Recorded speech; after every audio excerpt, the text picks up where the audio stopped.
大夫，我这咳嗽反反复复的一直不好，有痰也咳不出来。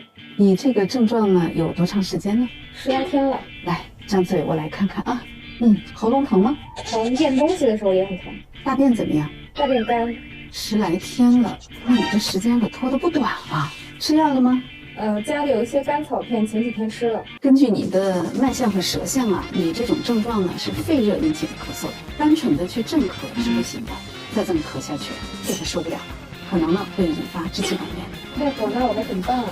建议你呢可以吃那个莲花清咳片，那个呢是个纯中药的，里面的麻黄、连翘、黄芩啊等等都是清肺热的，更对你的症有助于缓解呼吸道的炎症。以后有问题了，一定记得要及时就医，不要自己乱吃药。好，谢谢大夫。关注王老师，教你科学养生。